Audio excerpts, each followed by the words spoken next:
Hi there, my name's John. I'm the product manager for Sugar Market, and I wanted to talk a little bit about our events module and the product and some of the work that we've done, what it means for you. We're excited about the work that we've done on the events module. Our goal was to simplify the experience and also uh, polish it up, give it a new fit and finish, a new UI to make it look more modern. And I'd say the third piece of that is we also wanted to incorporate some of our newer tools as part of that process and experience. So using the new email builder tool that we have, building that into the product as well.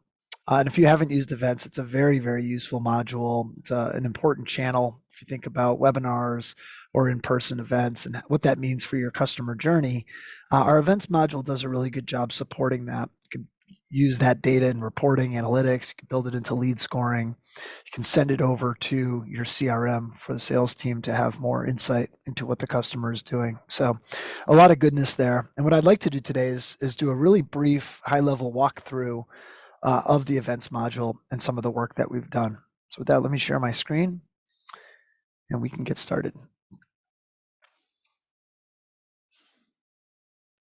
Okay, so I am in Sugar Market, and I have to apologize for some of the data. I'm using a test environment.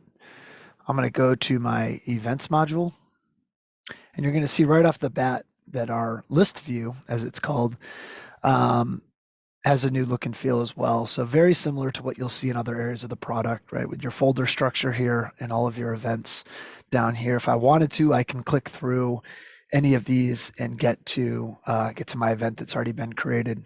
But for today's demo, I'm going to create a new one. Click on the green button at the top right. I'm going to create an event. Really simple. What's the event name? I'm going to call it the Sugar Market World Tour, coming to a city near you. Put it in any old folder, and I'll say we're going around the country, meeting fantastic customers. And just with a click of a button here, my event is up and running. You might see some slowness here as, again, I'm using a development account, but it'll populate some of the fields that we just entered, and it'll also tell you just the metadata around who created the event, when, and so on and so forth. And I've got two options here. I can manage participants for an event, or I could create a new session. In this case, I want to create a new session and get started. So I've got this event, right, as a container, but I'm going to have multiple sessions. And here's where I have an option between an in-person session, right? So maybe my event is live and in person, or a webinar using GoToWebinar's technology. For the sake of this demo, I'm going to do in person. I'm going to call this one the East Coast leg, or the East Coast session. And we'll be going to my home city of Boston, Mass. I'm going to save it. Okay, so just with a few clicks here, I've now created a session as part of my event. I've got 0 participants, but that'll change in a second. And you'll see some data here around the session. Now I can add as many sessions as I'd like to this event, or actually I should say up to 50 sessions, but thinking you won't get close to that number. And let's say I'm also going to do a West Coast session. And we'll do San Francisco, California. And I'm just setting up kind of the structure of my event in those sessions right now. And you'll see that they're now listed as tabs across the top. They each have their own status. Let me go back to the East Coast status, other information. Let's say maybe I did have a dial-in for this. If I wanted to also have a virtual element, I could add that here. The location and the time, more information, calendar invite. Of course, I want to send this invite to folks so they have it on their calendar.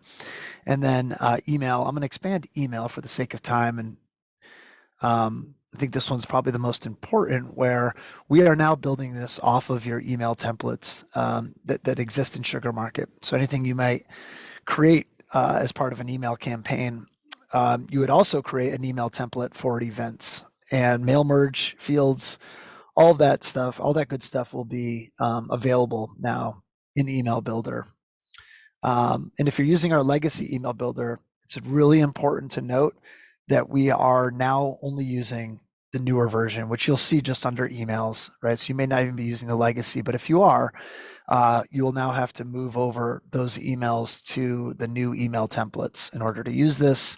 And once you create those templates, you can even, we put a helpful refresh email templates button here if you had to go through this process and create a new one. But once those exist, you're off and running. And there's a few different flavors of emails that I can create and organize around this session.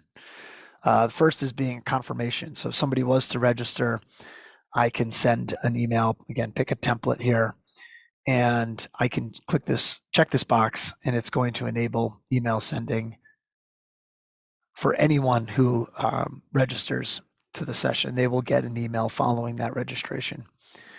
I'm going to cancel this for now, but if I wanted to enable that or activate that, I would click send. Same experience exists for a follow-up. So after the session, maybe I want to follow up and send some notes or thank everybody that attended, and I can also send a follow-up for those that did not attend. And then lastly, the fourth flavor of email is a reminder. So anyone who may have registered, I want to send that reminder to say, hey, don't forget, our session's coming up. And there's all sorts of options around the timing of that, which, of course, again, which email template you want to use. And I can add multiple reminders as well. So all of that's available for each individual session. The last thing I'm going to show you today is managing participants. I do that on the event level. And it'll let you select the session that you want to work within. In this case, East Coast, right? It's got my event here. I could sync these participants with a webinar if I was doing GoToWebinar, but because this is a live event, that's disabled. And then I've got my participants here as well. And again, if this was a virtual GoToWebinar event, they would sync over and you would see a list of anyone who's registered over here. In my case, I don't have anyone yet. So my call to action would be to add participants.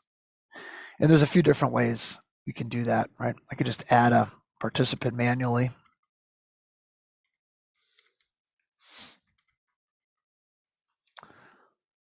They have to, of course, consented to it. And that's how you build your participant list one by one. Of course, that isn't efficient. If you've got many people interested in your session, that's more of a one-off. In the other case, you could either add emails or do an import, where you would select a file from your device. And as they're imported, you can mark them as registered or attended. And upon doing that, of course, you would now see your list of participants. You can go in and change their status. You can edit, do whatever you want to make sure that that list is accurate and the status is accurate and everything else. So we're going to keep it simple for today. There's a lot more around events. You can find it in our knowledge guide, but I hope that was a good high-level summary of the work that we've done. We hope you enjoy it. We love your feedback. Thanks for listening.